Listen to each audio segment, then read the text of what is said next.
Benedicite, tengan mucha paz. Continuamos con las enseñanzas, los comentarios al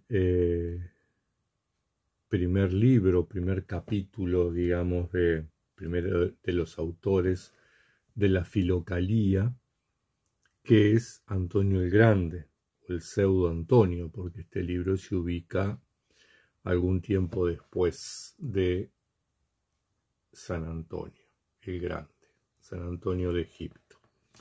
Y estábamos con las sentencias. Hoy vamos a compartir las sentencias 85, 86 y 87. Dice así Antonio: el alma sufre junto al cuerpo, pero el cuerpo no sufre junto al alma. Si, por ejemplo, el cuerpo es sometido a cortes, también el alma sufre. Cuando es vigoroso y sano, las pasiones del alma también gozan.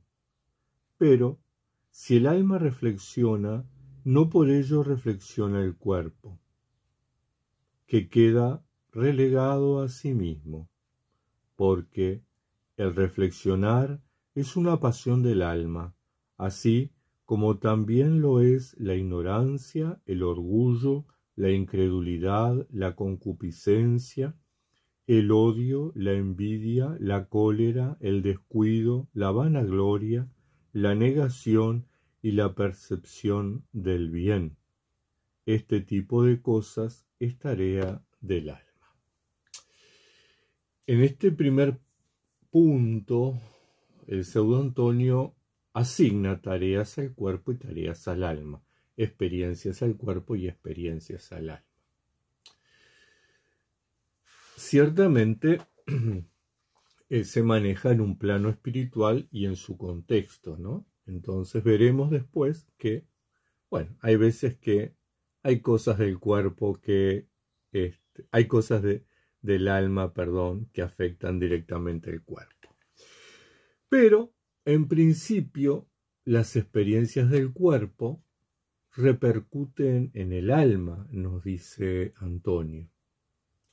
Pero los sentimientos, ¿verdad?, es a lo que se refiere con el tema de las pasiones. Habla de la incredulidad, del orgullo, del deseo, del odio, de la envidia, incluso esas capacidades mentales, ¿verdad? La reflexión, cuando yo reflexiono, cuando yo tengo la capacidad de discernir entre el bien y el mal, cuando percibo el bien, eso el cuerpo como que no participa. Bueno, en parte sí y en parte no. No tenemos por qué estar del todo de acuerdo con el pseudo Antonio. Una persona, por ejemplo, que vive resentida, llena de odio, de rabia, de envidia, que está criticando todo el día, fijándose en este y en el otro, a la larga, más tarde o más temprano, esa experiencia interior, ¿verdad?, esos sentimientos, eso que Antonio dice que pertenece al alma, pasa al cuerpo. ¿Cómo?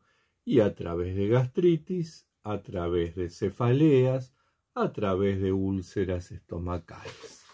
Uno termina sacando hacia afuera, digamos, ¿no?, por medio del cuerpo, toda esa porquería, toda esa basura, ¿verdad?, que tenemos adentro. Y es que si yo empiezo a acumular en el depósito de basura que tengo en la cocina, las cáscaras de papa, las cáscaras de huevo, las sobras de comida, un día está bien, 2 días, 3 días ya hay olor, 4 días la cosa se pudrió, ¿verdad? Hay olor a podrido. Bueno, lo mismo nos pasa a nosotros.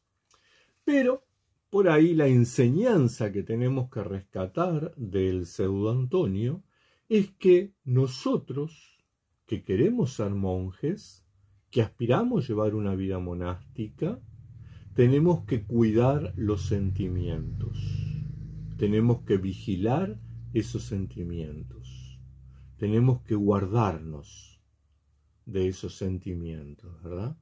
Porque tarde o temprano terminan expresándose de una forma o de otra, ¿verdad? O enfermando al alma o enfermando al cuerpo. Por lo tanto, recomendación, vigilancia de los sentimientos, cuidado de los sentimientos. La sentencia 86 dice así: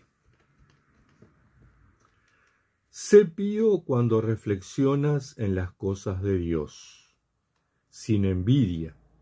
Sé bueno, demuestra buen talante, sé humilde, liberal según tus posibilidades, sociable, opuesto a los altaneros. He aquí cómo podemos agradar a Dios mediante tales cosas. No juzgando a nadie, no diciendo de terceros, tal es un malvado y ha pecado. Debemos más bien buscar nuestros propios males y observar por nosotros mismos nuestro modo de vida, a fin de comprender si es grato a Dios. ¿Qué nos importa si otro es malo? Qué fuerte esta sentencia, ¿verdad? Hace un llamado a la responsabilidad personal, a la autocrítica. Se agrada a Dios solo cuando no se juzga a nadie, no se murmura, no se critica a otro, siendo autocríticos para poder corregirnos. Muchas veces los cristianos estamos atentos a los que hacen otras personas, ¿verdad? ¿Cuántas veces escuchamos de nuestros miembros de la comunidad, de nuestros pastores, de nuestros ministros, reverendos, presbíteros, sacerdotes, beatitudes y santidades, juicios como es una prostituta, está en pecado porque se divorció? Y hay que tener en cuenta el tema de la empatía. La empatía es ponerse en el lugar del otro, ponerse en los zapatos del otro. Es fácil juzgar. Cualquiera se pone frente a la ventana y empieza a juzgar a todo el que pasa. El tema es, no conozco la historia del que pasa por la calle. Tal vez esa mujer que es prostituta no tuvo otra posibilidad. Tal vez nadie le dio otra posibilidad. Tal vez es lo único que aprendió. Pero, realizando el trabajo sexual, crió decentemente a sus hijos. Les dio un techo, les dio comida, les dio educación, protegió su salud, les dio afecto. Y esos hijos hoy son personas de bien, y tal vez hasta les pagó la carrera universitaria.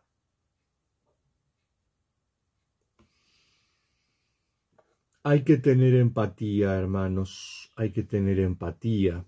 Es fácil decir, está en pecado porque se divorció. Pero, ¿y si se casó para salir de su casa? Porque era joven, porque era alocado o alocada, porque quería liberarse, porque sus padres por ahí eran controladores y violentos. Se casó para salir de la casa. O creyeron estar enamorados, pero no estaban enamorados. Y entonces, el tema del amor siempre es algo muy complejo, ¿verdad? En mi experiencia personal, si yo miro para atrás, diría, el amor es para siempre. ¿Por qué? Y mis abuelos estuvieron 57 años casados, los abuelos maternos, y no me acuerdo, pero casi 60 los paternos, hasta que uno de los dos murió y dejaron de estar casados. Mis padres estuvieron casados 61 años, hasta que mi madre murió. Entonces, claro, yo he aprendido que el amor de la pareja es eterno, porque además era un placer verlos, ¿verdad? Los abuelos o a los padres juntos, tomando mate, compartiendo, caminando de la mano. Pero existen otras realidades que no es la mía. Por ahí existe un esposo que es violento, un esposo que socava la autoestima de su compañera. Estás gorda, sos fea, no me gusta tu pelo, no me gusta cómo te vestís, te pintás que pareces una loca. ¿Verdad? Hay una permanente destrucción de la autoestima de la otra persona. La denigra, la insulta, la compara. Mi madre cocinaba mejor que vos. Mi hermana se viste mejor que vos. Tu hermana es más agradable que vos. Eso es violencia emocional.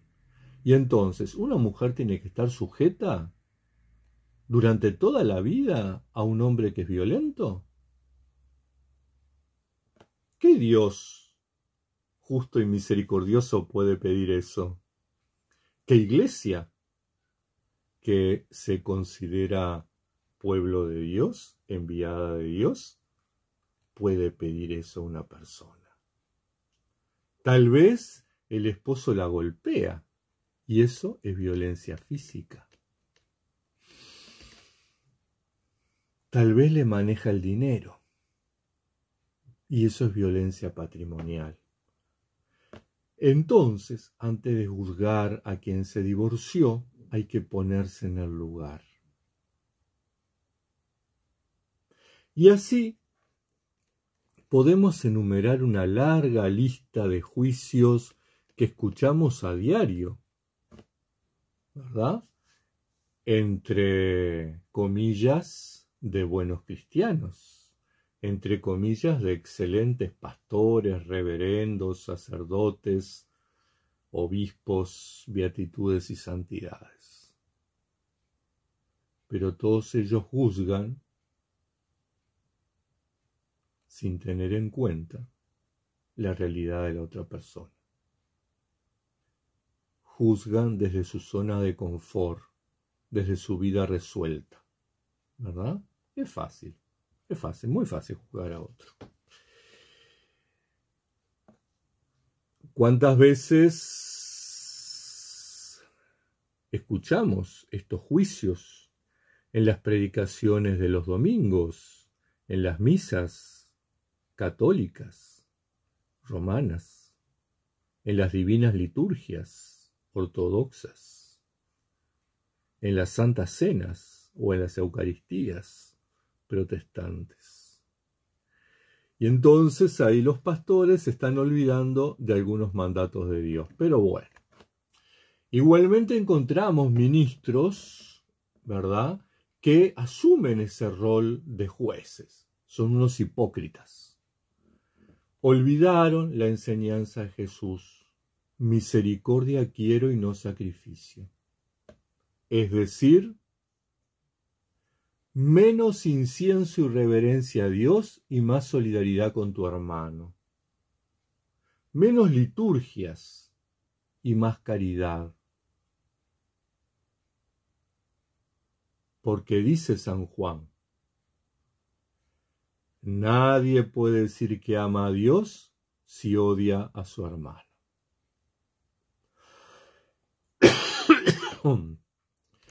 Y no me vengan a decir, yo amo a mi hermano pero odio su pecado. Sos un mentiroso. No es cierto.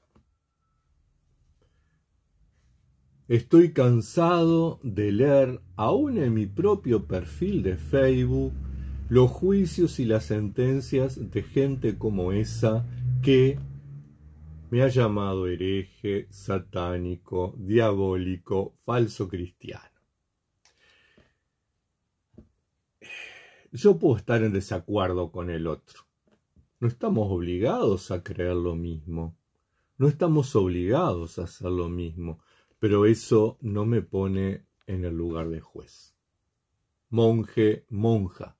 Aspirante a monja o a monje. El pseudo Antonio nos invita a la introspección, a mirarse a sí mismo, entrar en uno mismo.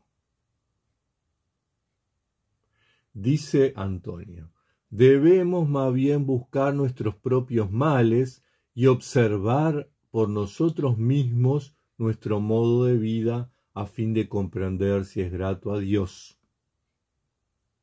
Qué enseñanza, ¿no? ¿Cuánto nos enseña este hombre a todos esos cristianos, entre comillas, que se dedican a juzgar y no son capaces de mirarse a sí mismos? Porque el peligro que se corre es ser juzgado por Dios.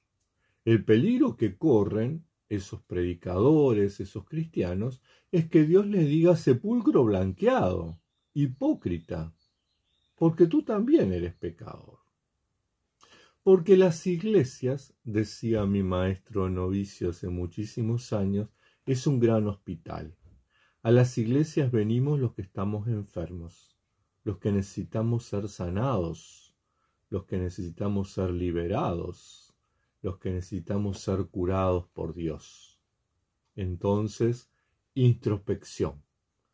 Recorrer el camino interior. La compunción de la que nos hablan los padres del desierto, ¿verdad? La compunción de la que nos hablan los padres de Sicastas.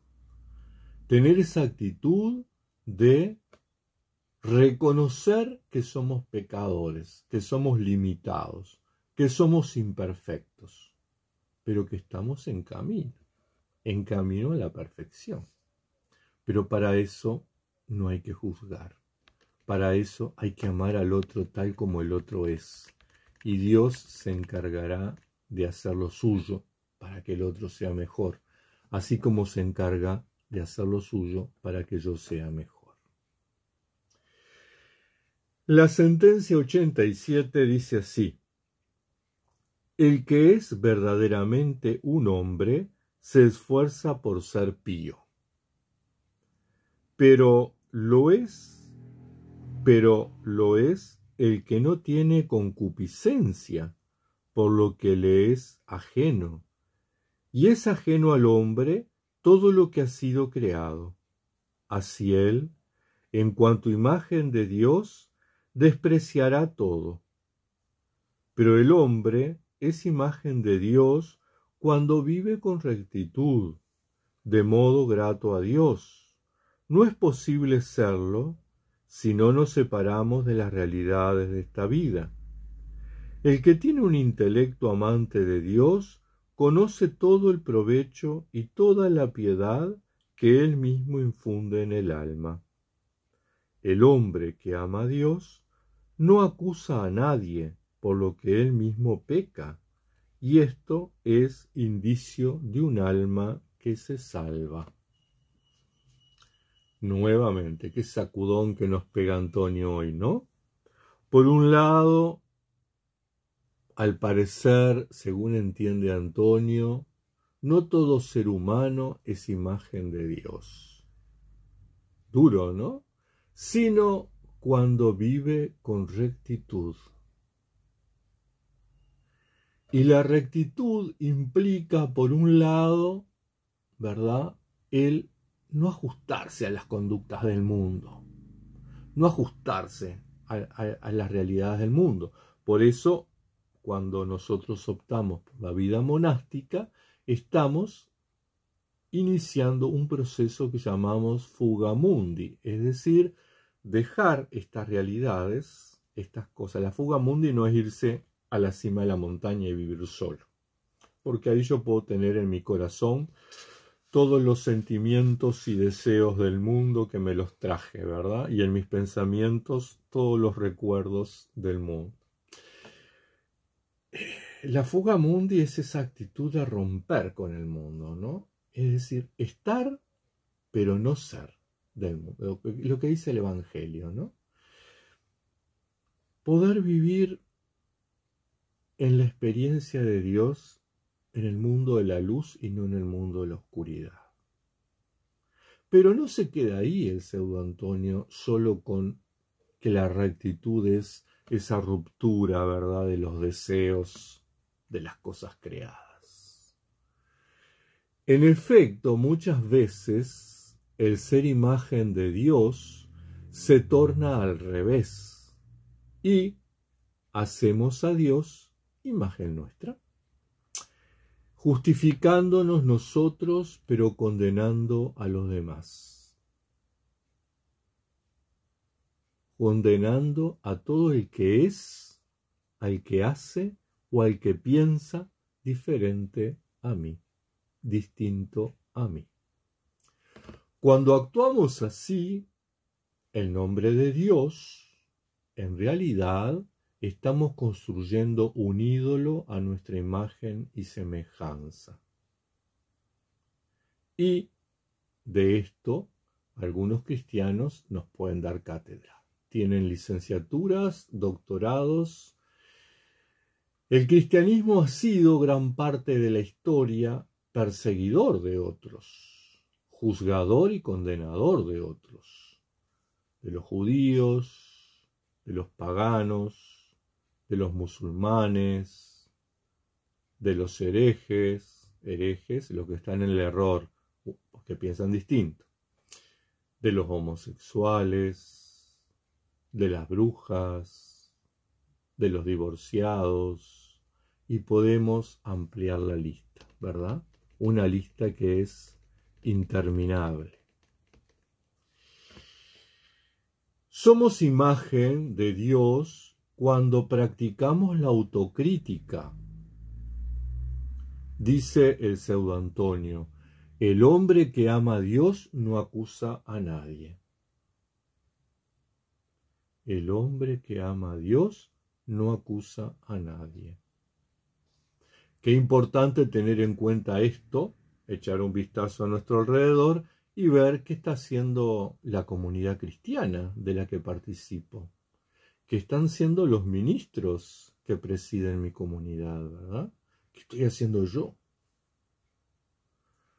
Así que alejémonos de quienes lo hacen. No importa si es el predicador, que en cada celebración del domingo se despacha contra ciertas personas.